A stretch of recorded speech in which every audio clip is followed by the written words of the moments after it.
Hi, and welcome to Old Fart, Young Money. I'm Bob Powell, your co-host, and though it may not be obvious, I'm the old fart. And I'm your other co-host, Young Money.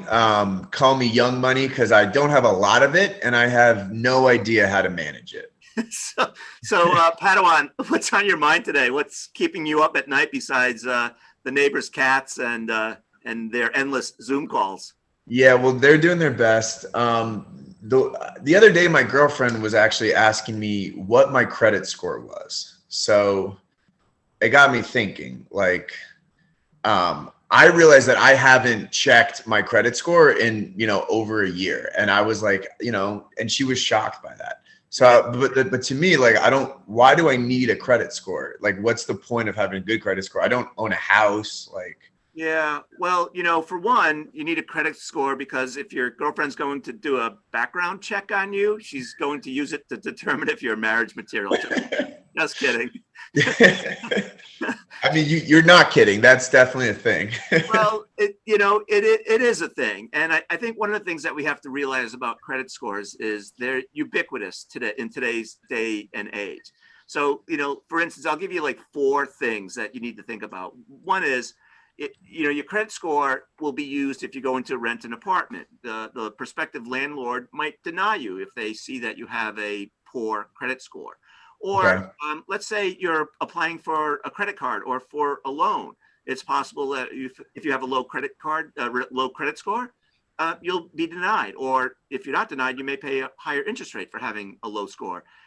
If you go to buy or lease a car, you may get denied or have to pay a higher interest rate. And then lastly, more and more employers are looking at your credit score as evidence of how dependable a worker you may be. So those are at least four real life examples of how Really? credit score can impact you. So, okay, first question, like, what is a good credit score? So you say good or bad credit score. Is that like 700, 600? Yeah, so there's obviously a range, and different companies, TransUnion, Equifax, Experian, all use different scores. But I'd say generally, if you're 700 and above, you're in a good place to build from. And Okay. the thing about your credit score is that it's made up of five different factors, right? So one of them is your payment history. That accounts for 35% of your credit score. And it's really important. So when I was your age and had credit for the first time, first of all, I wasn't even aware that there was such a thing called credit score, right? I didn't Right. even know that someone was evaluating whether I was a good credit risk or a bad credit risk. And when I was young, a credit card bill would come in and I'd pay it or maybe not pay it or pay it in full or pay partial of it. Well, today, fast forward, that represents 35% of your credit score. And in my case, way back when, we didn't have what you have today, where you have automatic payment, right? Yeah. So today, there's no excuse for anyone to have a payment history that has blemishes on it. All your credit scores should be a reflection is of having paid on time with all your credit cards and all your loans. And it should be Real relatively. quick question there sorry. Yeah. So when it comes to like, yes, perfect world, I would love to pay everything on time. So like, but sometimes you have a bigger bill than others. Like, is there a certain like range that you want to be at for what you're paying off? Like, should you always try to pay it off in full or Well, manage that? yeah, I mean, ideally pay the minimum if at all possible, right? So set up your automatic payments so that at a minimum it's doing that on the day it's due, right? So that way, at least it's not going to impact your credit score. Okay. And above and beyond that, if you can pay all of it off, that would be great. Which ties into the other factor, Jack, about what impacts your credit score. The other is your debt to credit ratio. So, for instance, let's say you have, I don't know, $10,000 available on your credit card, and you have a $3,000 outstanding balance. Well, that would mean that you have used 30% of the available credit. Anything above 30% or more on the outstanding balance is going to ding you a bit. So, what you Okay. want is to have a credit use ratio, a debt to credit ratio of 10%, 20%, certainly under 30%. So I'd be mindful of that. How much you're going to pay down is maybe a reflection of how much below you want to, how much below 30% you want to be. If you're above it, pay as much as you need to get below 30. And I think that would be, one bit of good advice there. Okay. And then, so when you say like, is there a magic number you want to be at? Because, you want to show that you're paying, like, is it perfect to just be at zero all the time? Or should I try to carry like a 10%, 20% at certain times? Yeah, so that's a really good question, Jack. And what I might do is, call on one of my subject matter experts to help us figure out the perfect target zone for that. Okay. My recommendation, in the absence of pulling in a lifeline here, is to keep it at 0 to 10, right? But and always paying, right? So you want to be able to demonstrate that you're that you're a good credit risk ultimately. So I mean, in a perfect world, I would keep it at 0, right? Because one of the things about debt is it's really a drag. If you think about what debt does to someone, it's money that is being paid now. And by the way, this is another interesting part about debt, right? You don't want to use debt to pay for things that are depreciating in value. So let's say you use your credit card to buy a TV, and then you carry the balance over time, even if it's at 10% of your debt to credit ratio. Well, you've bought an asset that is depreciating in value, upon which you're also paying interest. So the TV that you thought you were paying $1,000 for might end up costing $2,000 by the time you pay it off, if you're paying over time.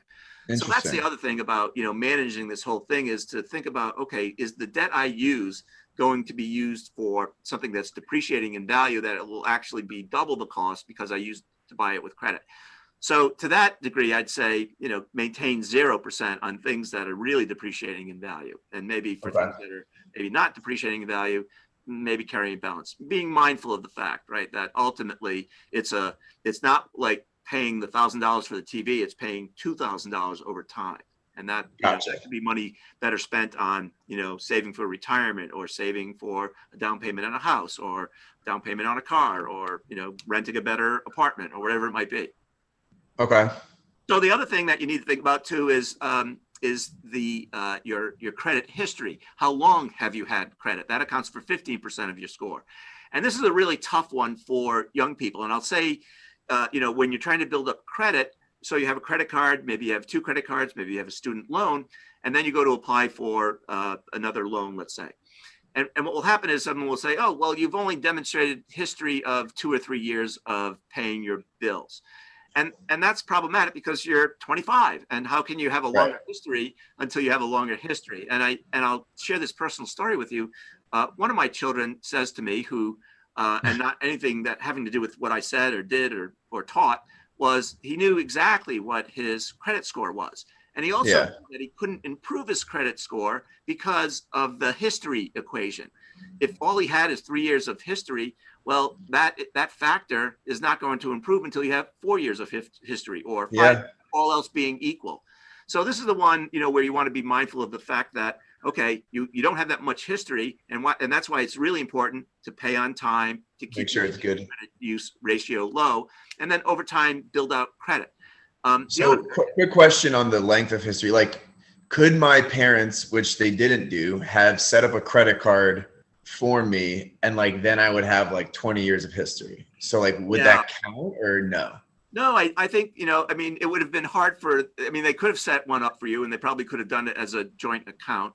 And at least your name is on a credit report where you have a history. So I would say that's not a bad idea for someone to do with their younger children. And in that way, at least you're establishing credit and you're establishing a history.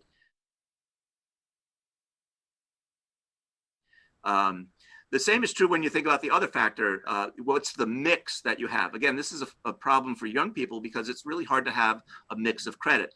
You might have a credit card, but you might not have a car loan. You might not have a mortgage, right? So as people think about, but you might have a student loan.